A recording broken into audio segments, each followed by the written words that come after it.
여러분 안녕하십니까? 대한민국 대표 경제 뉴스 뉴스플러스 시작합니다. 먼저 오늘 저희가 준비한 소식들입니다. SK 하이닉스가 120조 원을 투자하는 사업이 3년째 첫 삽도 뜨지 못하고 있는 것으로 드러났습니다. 배경을 알아봅니다.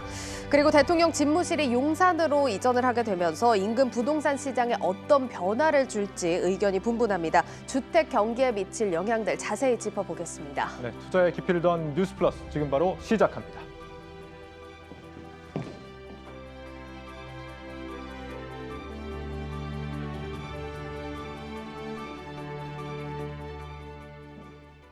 네, 증시 프리즘 박혜린 기자 나와 있습니다.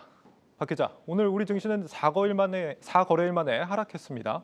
네, 오늘 코스피 외국인과 기관의 매도세에 전거래일보다 21포인트가량 하락했습니다. 다시 2680선대로 주저앉은 모습이고요. 그나마 잘 버티던 코스닥, 외국인의 매물 출하에 결국 5포인트가량 내린 918.4포인트로 장을 마쳤습니다. 원달러 환율은 나흘 만에 껑충 뛰었습니다. 오늘 8.7원 오른 1216.3원에 마감을 했습니다. 지수는 빠지고 환율이 다시 이렇게 뛰고 있는 이유는 이렇게 연준 인사들의 매파적인 발언이 부각되고 있기 때문입니다. 좀 교착 상태에 빠진 우크라이나 전쟁 상황도 좀 부정적으로 작용하고 있는 걸로 보입니다. 오늘장 특징 한번 정리해 볼까요? 좀 희망적인 소식은 없습니까?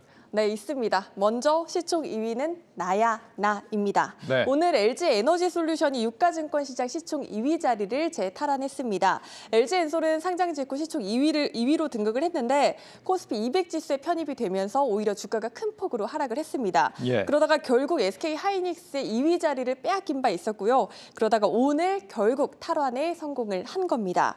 하지만 아직은 안심하기엔 이릅니다. 오늘 기준 둘의 시총 격차를 한번 봤더니 한 1조 5천억 원 정도로 그렇게까지 크지는 않습니다. 한동안 치열한 접전이 예상되는 이유고요. 또 이번 주 수요일 LG엔솔의 첫 결산 주주총회가 있습니다. 주총장에서 어떤 발언들이 오고 갈지 주목해 보셔야겠습니다. 알겠습니다. 그리고 또 눈여겨볼 특징 어떤 게 있을까요?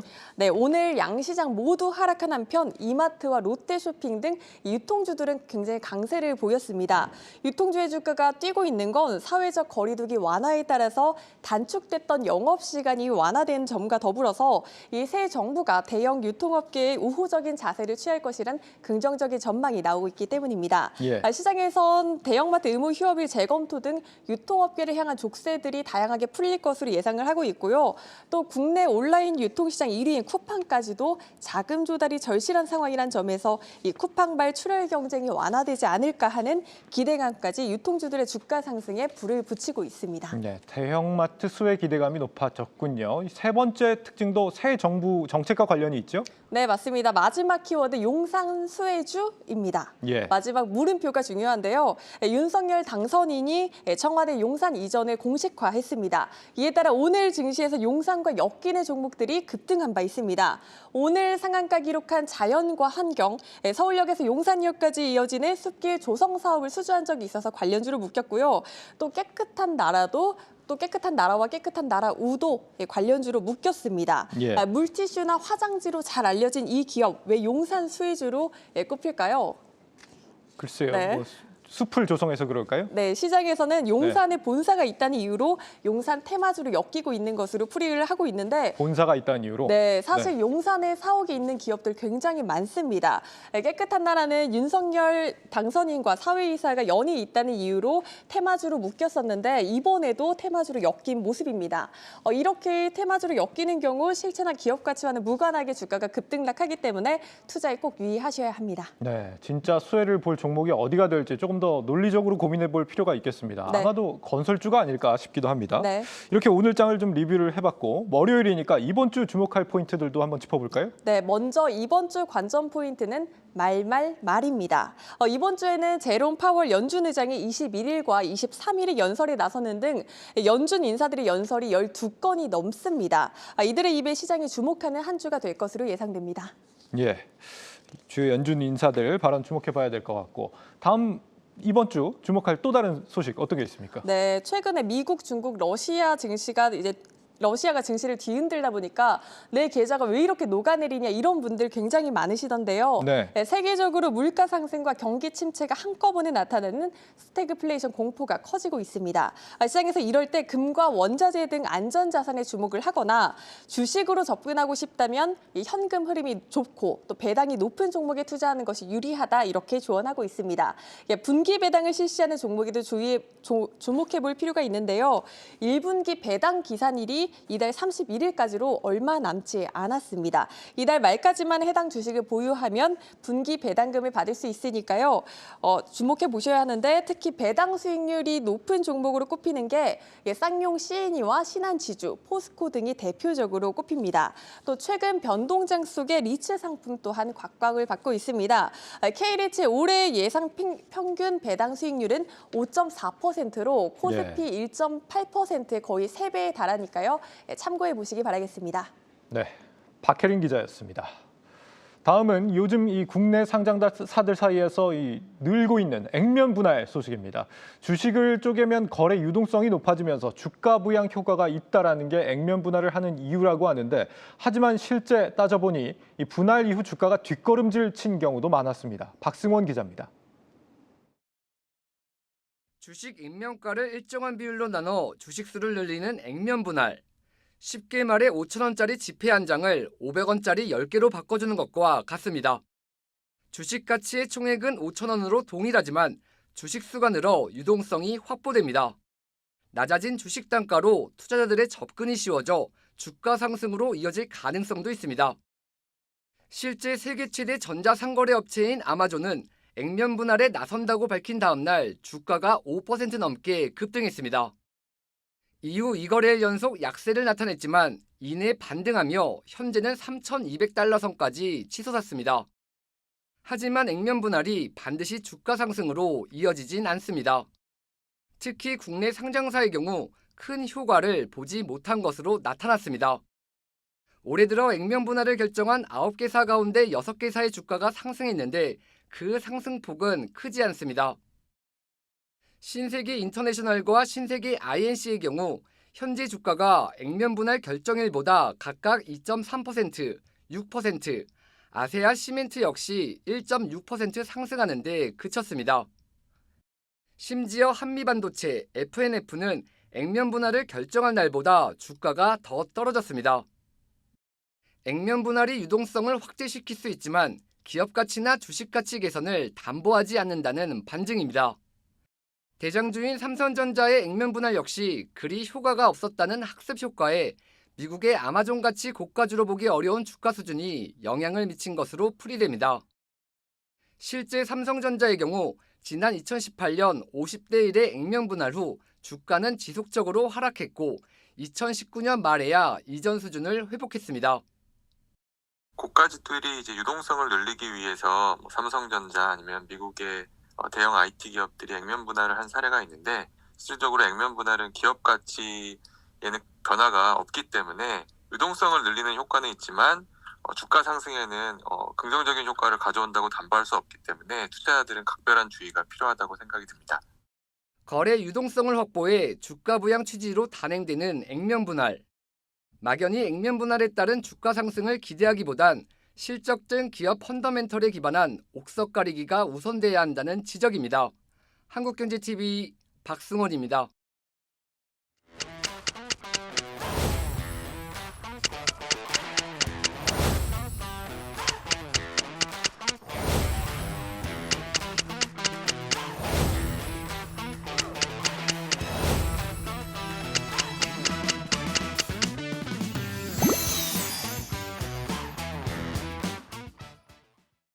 요즘 전 세계 반도체 전쟁을 기업이 아니라 정부들끼리 벌이고 있다라고 해도 과언이 아닙니다. 미국과 중국에 이어 EU 집행위원회까지 나서서 반도체법을 제정하고 나섰는데, 우리는 그러면 뭘 하고 있느냐? 산업부 신용훈 기자와 짚어보겠습니다. 신 기자, 우리 반도체 기업들 잘하고 있는 거 아니었습니까? 일단은 뭐 국외적으로 보면은 상당히 잘하고 있는 상황입니다. 삼성전자라든가 SK실트론의 미국 공장 증설 계획 등 반도체 수요가 늘어남에 따라서 시적절하게 공장들을 증설하고 있거든요. 네. 여기에 대해서는 상당히 긍정적인 평가가 맞습니다. 하지만 문제는 국내 시장이 있습니다. 기업들이 국내 생산 라인 증설을 위해서 대규모 투자에 나선다고 하더라도 일단은 공장을 지을 부지가 마땅하지가 않은 상태고요. 그리고 핵심 연구 인력도 상당히 부족한 것이 가장 큰 문제다라고 할 수 있겠습니다. 공장을 지을 땅이 마땅하지가 않다는 게 어떤 의미입니까? 그 땅은 많지 않습니까? 일단 뭐 부품 협력업체 같은 연계 효과가 큰 반도체 산업의 특성상 상당히 큰 부지가 필요한 상황인데요. 예. 땅을 확보하기가 이렇게 큰 부지를 확보하기가 쉽지 않다라는 문제가 있고요. 또 부지 확보 단계에서 보상 문제라든지 각종 규제에 봉착을 해서 제대로 이 부지 선정이라든가 작업 과정이 이루어지지 순탄치가 않다라는 문제가 있을 수 있겠습니다. 실제로 SK 하이닉스가 120조 원 들여서 추진하고 있는 용인 반도체 클러스터의 경우에 2018년 12월에 조성 계획이 발표가 됐는데 3년이 지난 지금까지도 제대로 된 착공이 이루어지지 않고 있는 그런 실정입니다. 120조 사업인데 3년째 첫 삽도 못 떴다. 어떤 게 이유입니까? 일단 뭐 가장 큰 첫 번째 원인을 살펴보면은 수도권 공장 총량제로 정부 심의가 좀 늦어진 영향이 가장 큰데요. 예. 2018년 12월에 산업단지 계획이 발표가 됐습니다. 당시만 하더라도 1년 뒤인 2019년쯤에는 사업단지 승인이 이루어질 것이다 예상을 했었거든요. 예. 실제로 2019년 3월에 사업단지 승인 신청을 했었고 2020년 초에 승인 심의가 있었지만 여기서 한 차례 심의가 연기가 됐습니다. 그리고 결국에는 2021년 3월에 산업단지 계획이 승인에 이르게 됐는데 산업단지 승인 신청부터 계획 승인까지 무려 2년이 걸린 셈입니다. 심의가 2년이 걸렸다. 어쩌다가 이렇게 늦어진 겁니까? 당초 이제 정부가 반도체는 국가 전략 산업이다. 그렇기 때문에 수도권 공장 총량제 예외로 해주기로 했다가 수도권 이외 지자체들 눈치 보면서 계속 결정을 미뤘던 것이 가장 큰 원인이라고 볼 수가 있겠는데요. 또 이 밖에도 지역 국회의원들이 반발을 했었고 용인시뿐만 아니라 인근 지역의 안산시까지 환경 영향 평가를 해야 된다라고 나서면서 상당히 늦어진 측면이 있습니다. 그리고 두 번째 원인으로는 주민들이 토지 보상 문제를 꼽을 수가 있겠는데요. 일단 산단 조성 소식에 땅값이 급격하게 상승을 했고요. 지역 주민들이 기존의 그 감정 평가액보다 훨씬 더 많은 보상액을 요구하게 됩니다. 그리고 그 결과 토지 수용률은 3분의 1 정도에 그치는 그런 결과를 낳았습니다. 무려 120조를 쓰는 사업인데 일자리며 경제 활력이며 얼마나 보탬이 되겠습니까? 정부가 주도적 역할을 못한다는 거 참 안타까운 일입니다. 이런 우리와 달리 이 세계 주유국들은 정부가 반도체 산업 육성에 전략적으로 뛰어들고 있다고 하는데 양현주 기자 리포트로 알아보겠습니다. 반도체 패권 확보를 위해 가장 발빠르게 움직이는 건 미국입니다. 지난해 6월 바이든 행정부는 안정적인 공급망 구축을 위한 4대 핵심 품목 중 하나로 반도체를 꼽았습니다. Chips like the one I have here, these chips, these wafers, are batteries, broadband, it's all infrastructure. This is infrastructure. 미국 정부는 자국 반도체 기업의 설비 투자를 지원하는 것은 물론 한국과 대만의 파운드리 공장을 잇따라 유치하며 반도체 제조 동맹 구축에 나섰습니다. 미 하원 역시 520억 달러 규모의 반도체 산업 투자 법안을 통과시키며 바이든 행정부의 손을 들어줬습니다. 중국은 일정 조건을 충족하는 기업에게 10년간 기업소득세를 면제해주는 등 미국보다 더 파격적인 세제 혜택을 부여하고 있습니다. 빅펀드와 중국판 나스닥인 커창반을 통한 자금 지원도 활발합니다. 이 같은 지원에 힘입어 지난 2020년 한 해에만 2만여 개의 반도체 관련 회사가 설립됐습니다. 유럽연합 역시 반도체를 6대 핵심 전략 산업으로 선정하고 향후 3년간 1,450억 유로를 투자하기로 했습니다. 이를 통해 현재 10% 수준인 글로벌 반도체 시장 점유율을 20%까지 끌어올리겠다는 계획입니다. 이 밖에 일본은 글로벌 파운드리 기업을 자국에 유치하기 위해 총력을 기울이고 있고 대만은 고급 인재 육성과 클러스터 확장에 주력하고 있습니다. 업계 전문가들은 세계 각국의 반도체 투자 경쟁이 앞으로 5년 이상 지속될 것으로 보고 있습니다. 각국의 반도체 투자는 5년 이상은 계속 갈 거라고 보고 있습니다. 미국하고 유럽이 대규모로 정부가 지원해서 반도체 제조 시설을 구축하고 있는데요. 저희는 반도체 제조 기술을 유럽이나 미국보다 더 빨리 개발을 해서 초격차 전략으로 가야 되는 거거든요. 기술의 우위를 갖고 있어야 시장에서의 지배력이 떨어지지 않습니다. 한국경제TV 양현주입니다.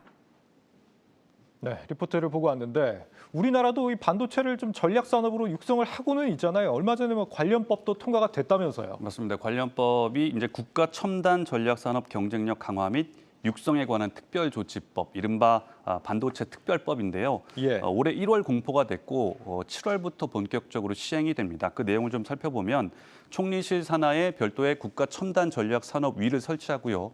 첨단 기술 및 전문 인력을 보호하기 위한 각종 육성 법안이 담겨 있습니다. 그리고 세제 지원이라든가 예비 타당성 조사 같은 사업 추진할 때 행정 편의를 좀 제공하겠다라는 것이 주요 내용이라고 볼 수가 있겠습니다. 다양한 내용들이 담겨 있는 것 같은데 반쪽짜리 법안이다 이런 평가가 나온다면서요. 사실 뭐 겉모습만 보면은 뭐 완벽합니다. 법안 내용은 완벽한데 실제 업계들이 요구했던 안이 제대로 담겨 있지 않은 것이 가장 큰 문제라고 할 수가 있는데요. 예. 반도체 기업이 국내에 시설 투자할 때 최소 25%에서 최대 50%까지 세제 혜택을 달라라고 기존에 요구를 했었거든요. 하지만 실제 법안에는 20% 정도, 그리고 대기업 같은 경우에는 특혜 시비가 있기 때문에 10%만 세제 혜택을 주겠다라고 했고요. 또 반도체 학과 증원해서 반도체 관련된 특수 인력들, 핵심 인력들 증원해야 된다라는 요구가 있었는데 이것도 법안에서는 제외가 됐습니다. 예. 그리고 연구 인력 같은 반도체 분야에서 핵심 R&D 인력들은 주 52시간제에서 좀 제외시켜달라라는 요구도 있었는데 이것 역시 법안에서는 완전히 배제가 된 상황입니다. 충분히 좀 필요한 부분인 것 같은데 저희가 된 것 같습니다. 정부가 진짜 빅3 산업으로 좀 성장을 시키고자 하는 의지가 있다면 조금 더 육성 의지를 보여줬으면 하는 바람인데 말이죠. 이대로 경쟁국들한테 밀려서는 안 되겠죠. 뭘 어떻게 바꿔야 됩니까? 일단 가장 중요한 것은 앞서 말씀드린 것처럼 핵심 인력을 좀 양성해야 되는 문제가 있을 텐데요. 업계에서는 매년 1,500명 정도의 반도체 인력이 부족하다라고 성토를 하고 있는 상황이거든요. 하지만 예. 수도권 대학의 증원은 수도권 인구 집중화를 이유로 현재 배제가 된 그런 상황입니다. 정부 예산 받아서 학과 신설하는데 그럼 지방대는 왜 배제를 하느냐라는 그런 성토도 있는 상황이고요. 반도체 인력 양성에 지역균형 발전 논리가 개입되고 있는 그런 상황인데 이런 문제가 좀 선결돼야 할 것으로 보이고요. 예. 또 이 외에도 대기업들이 공장 지을 때 세제 혜택을 좀 늘려줘야 한다는 문제가 있습니다. 사실 이 반도체 시설 투자는 조 단위에 상당히 거금이 들어가는 사업들이기 때문에 대기업들의 참여가 필수적인 요소거든요. 예. 하지만 지금은 대기업 특혜 논리에 발목이 잡혀서 이런 세제 혜택들이 제대로 이루어지지 않고 있는데 이런 부분을 다시 한번 재고해야 될 필요가 있다라고 볼 수가 있겠습니다. 네. 새 정부에서도 반도체 육성 의지를 내비치고 있다면서요? 맞습니다. 윤석열 당선인은 우리나라를 메모리 반도체 분야에서 초격차를 유지하는 나라로 만들겠다. 그리고 파운드리 분야에서는 선도국 지위에 올리겠다라는 목표를 제시한 바가 있습니다. 이를 위해서 50조 원 이상의 펀드를 조성하겠다라는 계획인데요. 또 기업들의 연구와 시설 투자 분야에 대한 세액 공제 늘리고 반도체 인력을 10만 명을 양성하겠다라고 밝혔습니다. 그리고 앞서서 업계가 지속적으로 요구해왔던 반도체 분야 인력에 한해서는 52시간제를 좀 탄력적으로 적용하는 방안을 두겠다라고 밝히고 있습니다. 알겠습니다. 오늘 신 기자의 분석, 유튜브 제목과 해시태그 어떻게 뽑아볼까요? 일단 유튜브 제목은 반도체 강국을 사수하라라고 뽑아봤고요. 해시태그는 반도체 펀드 50조 10만 양병설로 꼽아봤습니다. 알겠습니다. 산업부 신용훈 기자였습니다.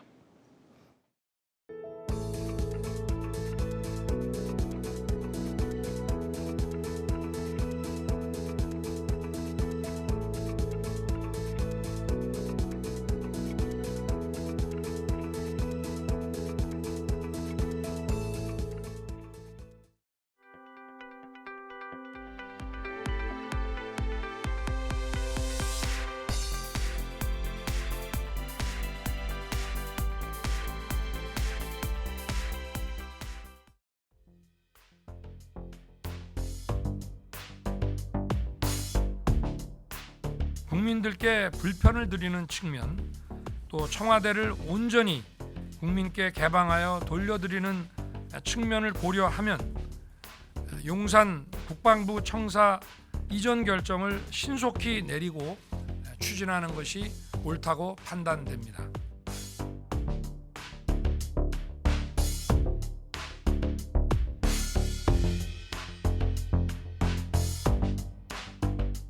청와대는 임기 시작인 5월 10일에 개방하여 국민께 돌려드리겠습니다.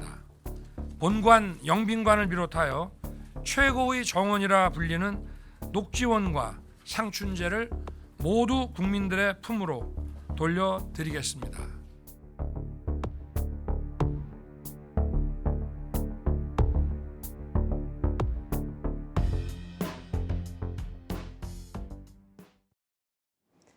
네, 이렇게 윤석열 대통령 당선인이 용산 집무실 이전 추진을 공식화하면서 74년 청와대 시대 막을 내리게 됐습니다. 이를 둘러싸고 많은 변화들이 예상되는데 관련해서는 부동산부 김민수 기자와 이야기 나눠보겠습니다. 예, 김 기자 먼저 대통령 집무실로 용산을 선택했습니다. 그 이유와 의미 한번 짚어볼까요? 예, 일단 그 윤석열 당선인이 어제 밝힌 그 용산 국방부 선택의 이유를 넘어서서 그 대통령 집무실 용산 이전에 대한 해석의 범위를 좀 더 확대해 보겠습니다. 예. 일단 가장 큰 상징적인 의미는 지난 74년 동안 서울 북쪽에 치우쳤던 대한민국의 최상위 통치 공간을 보다 남쪽으로 이동시킨다는 데 의미가 있습니다. 그 용산은 사실상 서울의 경제 중심지인 강남을 마주보고 있으면서 서울의 중심지와 등대고 있는 수도 서울의 핵심 지역입니다. 예. 무엇보다 이 사통팔달로 이어지는 전국 교통의 중심지이기도 하고요. 사실 청와대 남쪽에 사는 국민들이 우리 국민들의 대부분이기 때문에 그 시점에서 본다면 그동안 남산에 가려지고 광화문 뒤에 숨어있던 대통령 집무실이 남산을 넘어서 열린 공간인 용산 한복판으로 나오는 셈이죠. 예, 열린 공간으로 나오겠다 뭐 이런 의미인데 구상안을 보니까 용산 공원을 그 앞에 조성해서 국민들과 소통을 더 원활하게 하겠다 이런 내용도 담겼던데 이게 좀 빠르게 추진이 되려면 용산 미군기지 반환 좀 속도가 나야 된다면서요? 예, 그렇습니다. 그 대통령 집무실 이전과 함께 용산공원 조성이 함께 이루어지려면 이 과정에서 반드시 용산 미군기지 반환이 병행돼야 합니다. 일단 오는 6월까지 미군 부지 전체 면적의 4분의 1 정도를 반환받게 되는데 그게 다 이 국방부 인접 부지입니다. 이 공간을 서둘러 활용하려면 반환 일정을 조금 앞당겨야 합니다. 이를 위해서 최근 국방부 관계자들이 주한미군 사령관을 찾아서 이 반환 속도를 조금 높여달라고 부탁한 것으로 전해지고 있습니다. 사실 그 주한미군은 그동안 용산 기지를 반환하는데 적극적이지 않았다는 평가를 받고 있습니다. 지난달 말을 기준으로 용산 기지 부지 가운데 우리 정부가 반환받지 못한 면적은 전체의 90%나 됩니다. 이런 점에서 대통령 집무실을 용산으로 옮기는 것은 이 수도 서울의 심장에 위치한 거대한 주한미군 부지의 반환을 좀 압박해서 국민들에게 되돌려주는 작업에 속도를 내는 계기가 될 수 있겠습니다. 알겠습니다. 좀 지켜봐야 될 사안인 것 같습니다. 자, 김 기자 이번에는 용산 지역 좀 상황도 한번 살펴볼 텐데 사실 기대가 좀 훨씬 클 줄 알았는데 우려도 많이 따라 나오고 있더라고요, 지금. 예, 그렇습니다. 어제 윤석열 당선인이 서울 용산으로 집무실을 옮기겠다고 공식 선언하자 용산 일대는 기대와 우려가 교차하고 있습니다. 일단 가장 큰 우려는 집무실이 오면 생길 각종 규제들입니다. 이 재건축이나 재개발 사업에 부정적인 영향을 줄 수 있다는 거죠. 일단 윤석열 당선인은 어제 기자간담회에서 현재 국방부 수준의 규제 외에는 추가로 규제는 없다고 못을 박았습니다. 그래서 일단 현재 어떤 규제, 국방부 수준의 어떤 규제가 있고 추가로 우려되는 규제가 무엇이 있는지 홍원표 기자가 자세히 정리해 보겠습니다.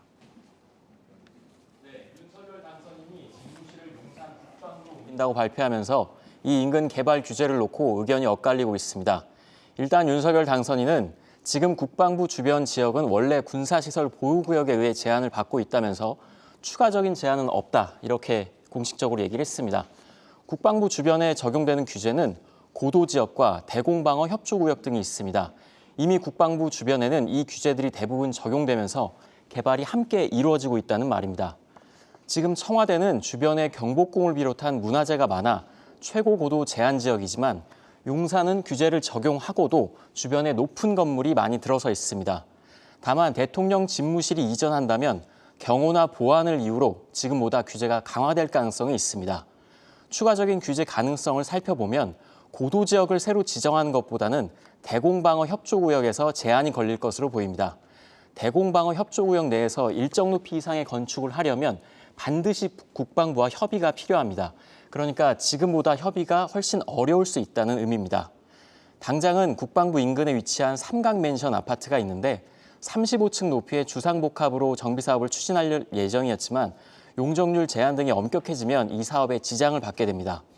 또 집무실과 약간 거리는 있지만 대공방어 협조구역인 용산 한강변이나 한남 뉴타운도 영향권에 있습니다. 집무실 이전으로 비행 금지 구역도 변경되는데 이렇게 되면 집무실 주변의 3.7km 구역이 모두 비행이 금지되기 때문에 고층 건물을 짓는 데 제한이 가해질 수 있습니다. 오세훈 서울시장은 이달 초 서울시 35층 규제를 풀었는데 집무실 이전 문제가 나오자 급히 윤석열 당선인을 만나서 우려의 목소리를 전하기도 했습니다.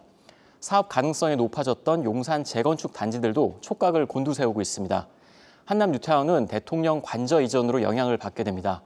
윤 당선인이 한남동 육군참모총장 공간을 관저로 사용하겠다고 밝혔기 때문인데 대규모 정비 사업이 예상되는 곳인데 통신이나 비행 금지 구역 등의 규제로 사업이 지연될 수도 있습니다. 예, 용산 주민들은 이런 규제에 더해서 집회나 시위, 교통체증들이 생길 것이라는 걱정도 하고 있습니다. 하지만 이에 반해서 국방부 주변 상인들은 오히려 대통령실 용산 이전을 반기고 있는 분위기입니다. 오늘 부동산부 김원규 기자가 용산 지역 주변 현장을 돌아보고 왔습니다.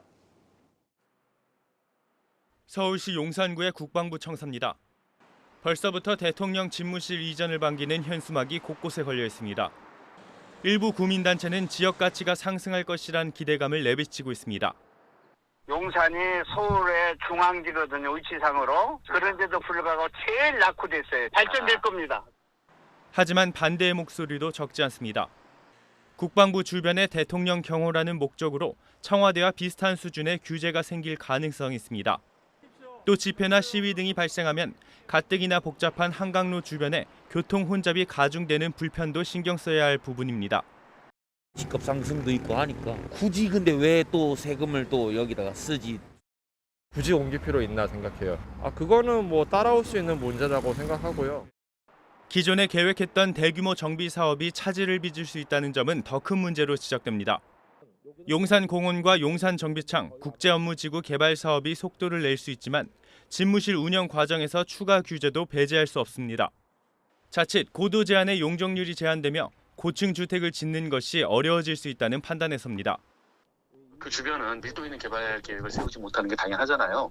비행기도 사실 그 위에 지나가지 못하는 상황인데 문제는 용산공원을 포함해서 그 주변 지역, 지금 용산 지역은 굉장히 개발 계획이 많이 잡혀 있잖아요. 지하까지도 사실 잡혀 있는 상황인데 아마 무산될 가능성이 없진 않겠죠. 윤석열 당선인이 반대 여론을 잠재우고 5월 10일 용산 시대를 열지 관심이 모아지고 있습니다. 한국경제TV 김원규입니다. 네, 아무래도 재건축, 재개발 기대가 큰 용산 지역이기 때문에 규제가 따라오면서 이 차질이 빚어지진 않을까 하는 점이 좀 우려로 좀 꼽히고 있는 것 같습니다. 자, 그러면 김 기자, 일단 이번 이전 결정이 그러면 용산 부동산 시장에 좀 전반적으로 어떤 영향을 미치게 될까요? 제가 일단 용산 지역에 대해서 설명을 좀 드리면은 용산은 이 부동산 시장에서 볼 때 그야말로 좀 특급지로 꼽힙니다. 제가 취재를 하면서 전문가들을 만나면 꼭 물어보던 질문이 이 미래 투자 가치로 볼 때 서울에서 한 지역 부동산만 사야 한다면 어디를 사야 하는가 이 질문을 자주 하곤 합니다. 그때마다 빠지지 않고 등장하는 곳이 바로 용산입니다. 일단 용산은 그 용산역 주변 용산 정비창과 용산 국제업무지구 개발이라는 초대형 사업들을 앞두고 있습니다.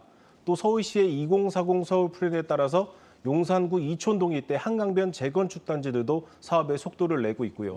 여기에 더해서 한국판 센트럴파크가 될 용산공원 개발에도 속도가 붙을 경우에는 특급 입지의 자리를 더욱 굳건히 다질 것으로 보입니다.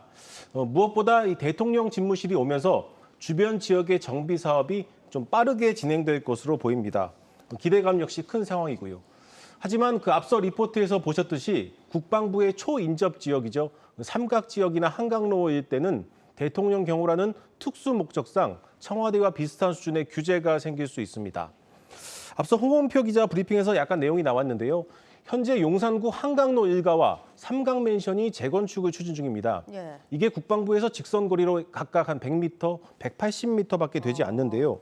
두 곳 모두 이 30층 이상 주상복합이 들어설 예정인데 이게 대통령 집무실을 내려다보는 상황이라서 일부 설계 변경 가능성이 점쳐지고 있습니다. 전반적으로 볼 때 규제에 대한 우려와 함께 교통 혼잡 등에 대한 불편이 예상되고 있습니다. 하지만 중장기적으로 용산의 부동산 가치의 호재가 될 것이라는 게 전문가들의 전반적인 의견입니다. 예, 알겠습니다. 자, 오늘 이렇게 자세하게 좀 정리를 해봤는데 오늘 내용 유튜브에 또 업로드가 됩니다. 제목과 해시태그로 정리를 해보죠.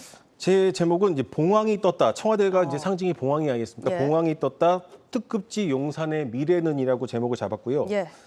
해시태그는 하나만 산다면 호재 만발 용산 이렇게 잡아보겠습니다. 예, 알겠습니다. 자, 여기까지 듣도록 하겠습니다. 부동산부 김민수 기자였습니다.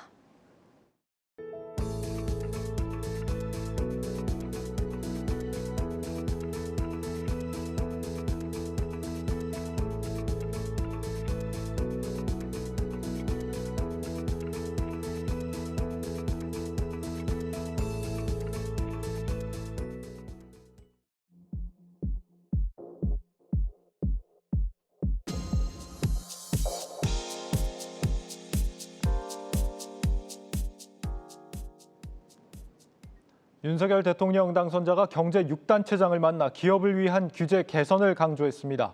윤석열 당선자는 오늘 대통령 인수위원회 사무실에서 경제 6단체장들과 오찬을 갖고 기업이 더 자유롭게 판단하고 투자하고 성장할 수 있게 정부는 제도적인 방해 요소를 제거하는 것을 최우선으로 해야 한다고 말했습니다. 윤 당선자는 자유시장 경제에 대한 믿음을 강하게 가지고 있다며 정부는 인프라를 만들고 뒤에서 도와드리고 기업이 앞장서서 큰 기업이든 작은 기업이든 일자리를 만들어내면서 투자도 해야 한다고 설명했습니다. 간담회에 참석한 송경식 경총회장은 노동법제가 시대 요구에 맞게 대폭 개정돼야 한다며 중대재해법은 현실에 맞게 수정화돼 재해 예방 활동을 대폭 강화해야 한다고 답했습니다. 또 최태원 대한상의 회장은 경제안보와 전략산업 육성, 지역경제 활성화를 위해 민관 협동의 필요성을 당부했습니다. 한편 이날 오찬에는 기존 5단체장과 함께 허창수 정경련 회장도 참석해 문재인 정부에서 패싱 논란에 휘말렸던 전경련이 위상을 회복했다는 평가도 나오고 있습니다. 해지한 지 2년이 지난 카드에서 대금 결제 청구가 날아온다면 어떨 것 같으십니까? 이 4년 전 이용한 택시비를 내라는 건데 이런 전산상 문제에도 카드사 측은 가입자와 사용처에 책임을 돌렸습니다. 정호진 기자가 보도합니다. 40대 직장인 정모 씨는 하나카드로부터 황당한 메일을 받았습니다. 정 씨가 2년 전 해지한 카드가 최근 교통비 결제를 위해 사용됐다는 대금 청구서였습니다. 하나카드에서 메일이 왔을 때 나는 하나카드가 없는데 왜 이게 왔지 깜짝 놀랄 정도로 아니 이게 근데 승인 일자가 11월인데 그건 말이 되냐. 놀란 정 씨가 하나카드에 문의했지만 하나카드 측은 본인이 직접 내역을 확인해야 한다며 대금을 내지 않으면 신용점수에 영향을 미칠 수 있다고 답했습니다. 알고 보니 정 씨가 2018년과 2019년에 사용한 택시비 중 일부가 뒤늦게 청구된 겁니다. 청구된 금액은 4만 원 남짓. 하지만 정 씨는 이후에도 비슷한 일이 벌어질 수 있는 것 아니냐고 말합니다. 이번은 뭐 사실 얼마 안 되니까 넘어갈 수도 있지만 나중에 몇 달이 지나서 갑자기 몇백만 원짜리 날라오면 그때 어떻게 되는 거냐. 정 씨는 이번 사건과 관련해 금융감독원에 민원을 제기했고 금감원은 하나카드에 관련 자료를 요청했습니다. 전문가들은 최근에는 흔히 볼 수 없는 사례라며 하나카드와 사용처 간의 책임 소재를 따져봐야 한다고 설명합니다. 요즘에는 대체적으로 이제 매출이 일어나게 되면 바로 이제 카드사로 이제 청구가 되기 때문에 이런 문제 거의 없었는데 카드사나 이제 가맹점의 책임이라고 판단이 돼서 소비자에 대한 그 피해 사례로서 접수를 하고서 좀 기다려봐야 하지 않을까 생각이 됩니다. 하나카드는 매출 정보가 늦게 전달되며 발생한 상황이라고 설명했습니다. 하지만 4년 전 일에 대해 증빙 자료도 없이 금융 소비자에게 모든 책임을 떠넘기는 게 온당한지에 대해선 의문부호가 남습니다. 한국경제TV 정우진입니다. 대통령직 인수위원회의 1순위 국정과제인 코로나19 손실보상 대책이 속도를 내고 있습니다. 관련 추경안의 다음 달 국회 심사 추진을 비롯해 재원 마련 방안 논의가 한창입니다. 한창률 기자입니다. 윤석열 대통령 당선인의 코로나 손실보상 공약 실현을 위한 인수위원회의 업무 추진이 빨라지고 있습니다. 안철수 인수위원장이 이끄는 코로나 비상대응 특별위원회가 첫 회의를 열고 추경과 소상공인 대출 만기 연장 등에 대해 논의했습니다. 소상공인 손실보상 문제에 대한 해법도 찾아야 합니다. 보상 방안으로 대출 연장, 세금 감면, 현금 지원 등에 대해서 어떠한 방식이나 믹스로 접근해야 할지 등에 대해서도 최선의 방법을 찾아야 합니다. 현재 윤 당선인이 약속한 소상공인 손실보상을 위해서는 최소 30조 원 이상의 재원을 마련해야 합니다. 올해 편성된 예산 일부를 삭감하는 지출 구조 조정을 단행하고 그래도 부족하면 적자 국채를 통한 재원 확보에 나설 것으로 예상됩니다. 이미 예산 구조 조정 대상으로 올해 34조 원 가까이 편성된 한국판 뉴딜 사업과 지역화폐 발행 지원 등이 거론되고 있습니다. 지금으로서는 효율성이 낮았던 뉴딜 정책이라든가 예비 타당성 조사 없이 시행했던 지역 사업이라든가 그런 쪽에서 줄을 줄여야 되지 않을까 싶은데요. 정부 관계자도 이미 부처별로 감액 규모를 할당한 것으로 알고 있다며 재원 마련에 속도를 낼 것으로 예상했습니다. 기획재정부도 인수위에 예산과 재정정책 현안 이해도가 높은 국과장급을 파견하고 손실보상을 위한 예산 지출 구조조정에 힘을 보태고 있습니다. 하지만 현 정부가 밀어붙인 한국판 뉴딜 사업비를 대폭 삭감할 경우 172석의 거대 야당에 거센 반발을 살 수 있다는 점은 부담입니다. 이 경우 인수위가 예상하는 4월 국회 추경 통과는 난항을 겪을 공산이 큽니다. 결국 합의를 통한 실현 가능성이 줄어들 경우 재정 건전성 확보와 코로나 손실 보상을 위한 공약 재정금이 더욱 필요할 전망입니다. 한국경제TV 한창률입니다. 뉴스타트 뉴파이낸스. 오늘은 완전 민영화 첫 해를 맞은 우리은행 소식 전해드립니다. 우리은행은 올해 고객 편의성을 높일 수 있는 다양한 신기술들을 도입합니다. 김보미 기자입니다. 플라스틱 운전면허증 카드가 모바일로 들어왔습니다. 정부가 발행하는 공식 디지털 신분증입니다. 우리은행은 금융권 최초로 이 디지털 신분증을 활용해 영업점에서 업무를 볼 수 있도록 서비스를 제공하고 있습니다.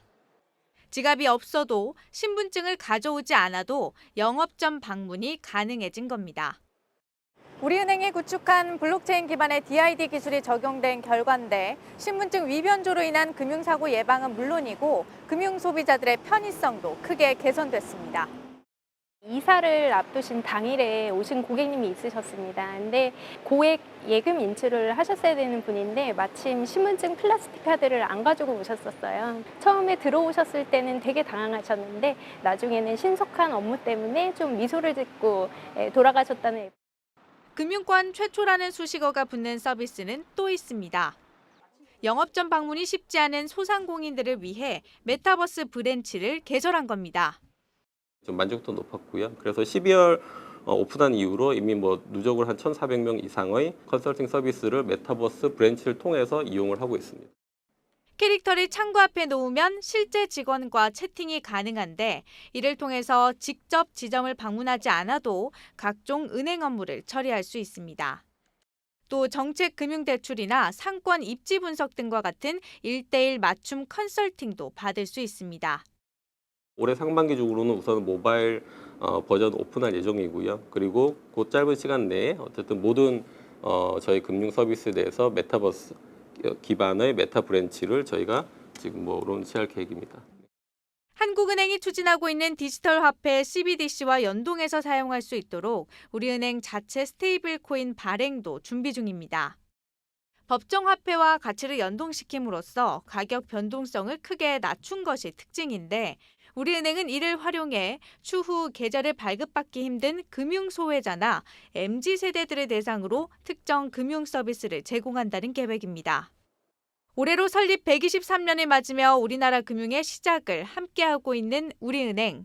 우리은행은 기존 은행권에서 찾아보기 힘든 다양한 서비스들을 바탕으로 고객들의 경험 혁신을 이끌어간다는 목표입니다. 한국경제TV 김보미입니다. 수출이 늘었지만 웃을 수 없는 상황입니다. 오늘 관세청에 따르면 이달 들어 20일까지 무역 적자가 20억 8천만 달러를 기록했습니다. 그러니까 수출로 먹고 사는 나라인데 수출보다 수입이 더 많이 늘어서 수지가 안 맞게 됐다, 이런 뜻입니다. 작년 12월부터 적자 추세가 나타나고 있는데 이렇게 몇 달째 무역 적자가 반복된 게 2000년 들어서 딱 한 번 있었습니다. 바로 2008년 글로벌 금융위기 때입니다. 또 2000년대 이전에도 무역 적자 기록한 적 있긴 했습니다. 이 97년 외환 위기 때였습니다. 위기 때마다 나타났던 무역 적자 행진이 지금 다시 나타나고 있다. 가벼이 볼 상황이 아닌 건 분명해 보입니다. 아시다시피 원인은 이 유가에 있습니다. 이 서부 텍사스산 원유 WTI죠. 또 배럴당 100달러 위로 올라섰습니다. 이 중국 봉쇄 때문에 떨어진다고 하더니 이틀 만에 원위치했습니다. 이렇게 유가가 오르면 기업들 원재료 구해오는 비용이 더 들 수밖에 없습니다. 현대경제연구원이 분석한 자료를 볼까요?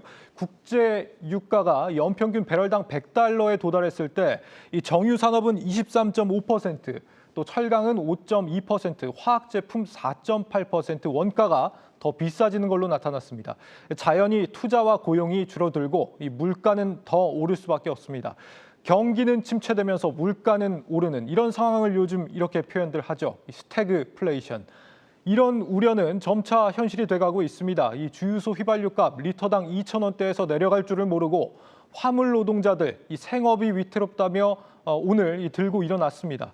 또 한전도 오늘 인수위가 제동을 걸면서 발표가 미뤄지긴 했습니다만 전기요금 인상을 하지 않으면 막대한 적자를 감당해야 하는 어려움에 처했습니다. 때문에 한전 주가도 오늘 급락했죠. 그렇다면 유가는 언제쯤 나아질 것이냐? 우선 러시아 제재는 당분간 끝나지 않을 걸로 보입니다. 우크라이나 전쟁이 끝나더라도 제재를 계속해야 한다라고 서방 국가들이 목소리를 높이고 있어서입니다. 다행인 점은 이 주말 사이 사우디 아람코가 오는 2027년까지 원유 생산량을 대폭 늘리겠다라고 발표를 했다는 겁니다.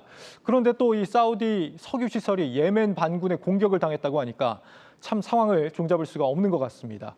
유가발 위기의 전조들 속에서 우리 스스로가 할 수 있는 일이 그다지 많지 않다는 사실이 못내 안타까운 요즘입니다. 앵커 브리핑이었습니다.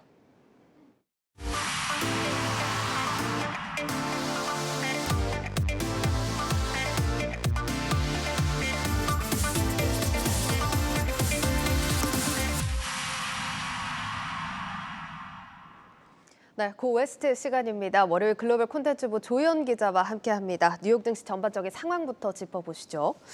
야, 조 기자, 지난주 뉴욕 증시 좀 강하게 상승세가 나와줬습니다. 특히나 나스닥이 좀 시원하게 올려주면서 좀 속 시원하다 이런 느낌이었는데 사실 아직까지는 이게 기뻐해도 되는 건지 좀 불안하긴 합니다. 맞습니다. 월가에서도 의견이 분분한데요. 지난주 S&P 500 6.1% 오르면서 어떻게 보면 올해 들어서 10주 동안 하락했던 13%, 이 하락폭을 절반 가까이 회복하는 모습을 보였습니다. 네. 경기 소비주가 9%, 항공사들이 14.7% 상승했고 특히 한국 투자자들이 반겼던 것은 이 바로 빅테크들이죠. 기술주들이 7.8% 강세를 보였다는 점입니다.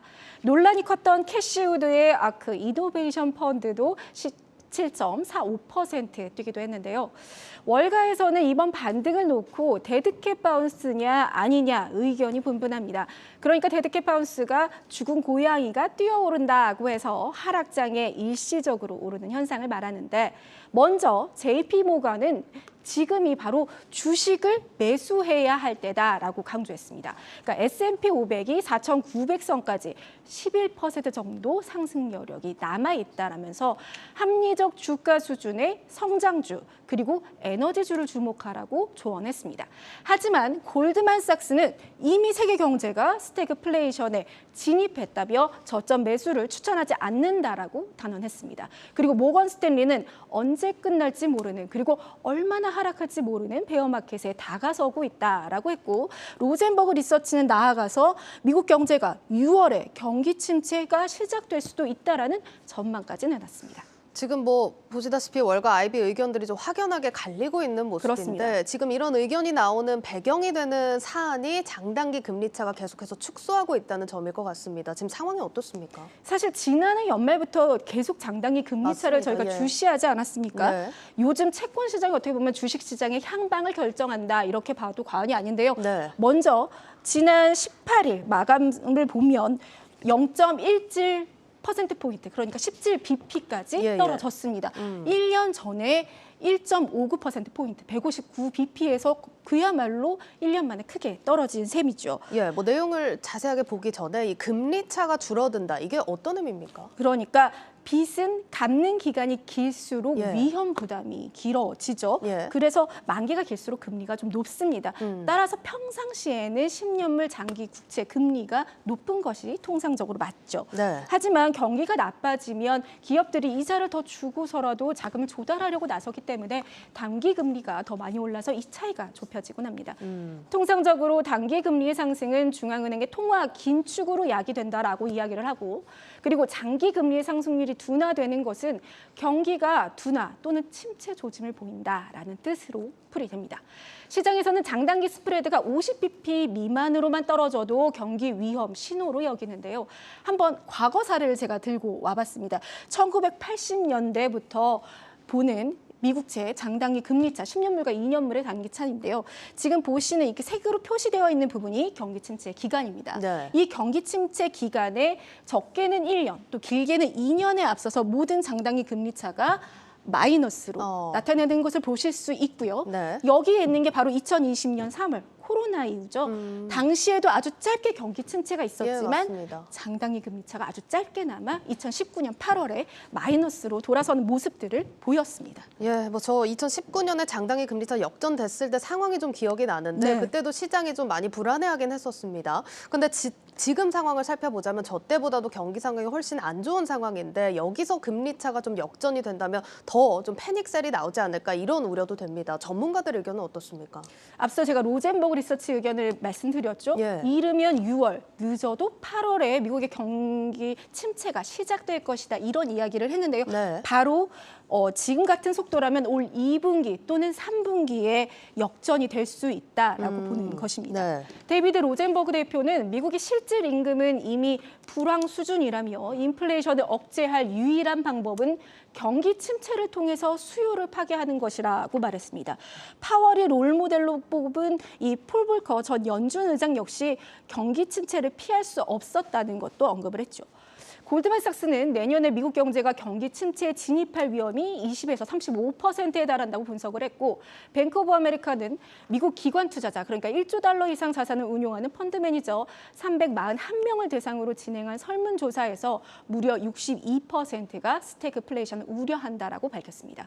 한 달 전 같은 조사 답변은 30%였습니다. 그러니까 2배로 급증한 것이죠. 네. 하지만 과거에 비해서 현재 미국의 성장세가 좀 탄탄하고 유가 리스크도 상당 부분 사라져서 연준이 또 충분히 대처할 수 있을 것이란 관측도 팽팽히 맞서고 있습니다. 네, 일단 금리차 17베이시스 포인트까지 줄어든 상황입니다. 면밀하게 좀 상황 점검하셔야겠습니다.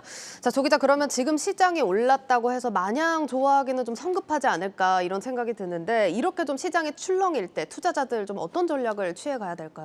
월가에서도 많은 분석을 내놓고 있습니다. 네. 종합해서 살펴보면 가장 강조되는 것이 있는데요. 바로 현금 흐름과 수익입니다. 네. 그러니까 지금 현재 현실적으로, 실질적으로 얼마나 버는지, 또 그리고 얼마나 현금을 남길 수 있는지를 주목하고, 또 앞으로의 미래 성장성만으로 주가가 평가받는 적자 기업을 주의하라, 이렇게 입을 모으고 있고요. 또 다른 하나가 바로 가격 경쟁력입니다. 그러니까 물가가 오를 때 충분히 제품 가격에 반영할 수 있는, 구조적으로 이익률을 보전하는 기업들을 주시해야 한다는 것입니다.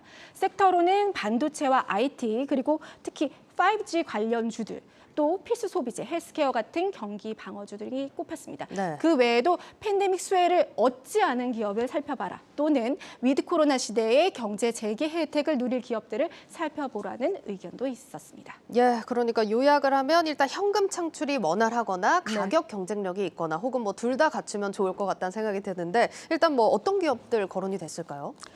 물론 매출 대비 잉여 현금 흐름을 보면 네. 아무래도 저희가 잘 아는 시총 상위주들이 즐비해 있습니다. 예. 보시는 것처럼 애플과 마이크로소프트, 구글, 알파벳이 이어지고요. 버크셔 해서웨이, JP 모간 같은 금융주들, 또 AT&T 같은 통신주도 순위에 들어갑니다. 어떻게 보면 당연한 결과일 텐데요. 예. 하지만 이번 월가 IB들이 꼽은 종목에서 좀 눈에 띄는 기업들을 추려봤습니다. 바로 홈디포와 P&G, 그리고 CVS 헬스, 그리고 시스코 시스템즈입니다.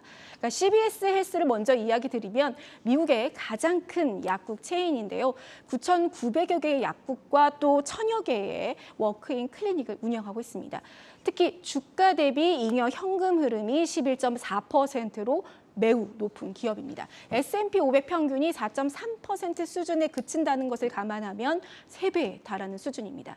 여기에 최근 CBS 헬스는 메타버스, NFT 사업 진출 계획까지 밝혔습니다.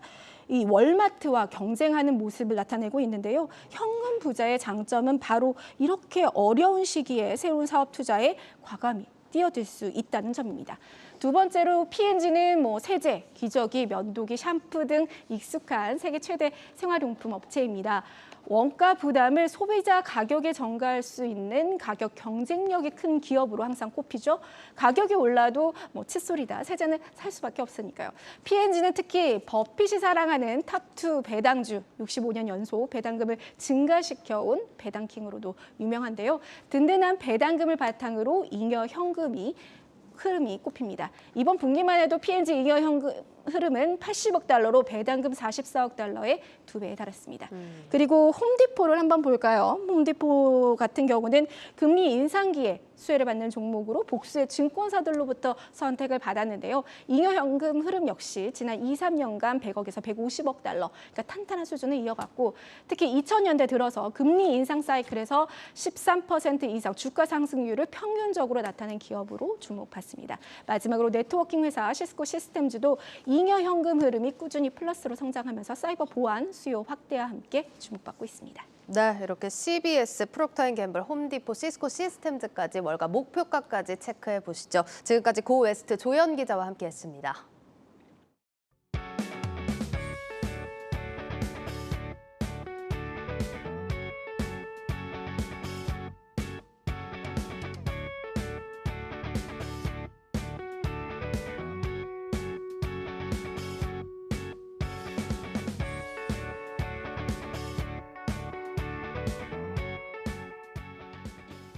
내일자 한국경제신문 미리 보겠습니다. 요즘 이 신용점수 4에서 500점 수준인 대출자, 옛날로 따지면 신용 8등급인 저신용자도 신용대출을 받는 사례가 나오고 있다고 합니다. 인터넷 전문 은행들이 상환 능력이 있는데도 이 시중은행에서 거절당한 사람들을 선별해서 대출해주고 있기 때문입니다. 네, 토스뱅크와 카카오뱅크, K뱅크 모두 중저신용자 대출 유치 경쟁이 치열하다고 하는데 하지만 일각에선 이런 움직임이 금융당국의 압박 속에 과격하게 이루어지고 있다는 지적도 나오고 있다는 소식입니다. 네, 뉴스플러스를 마치겠습니다. 여러분 고맙습니다.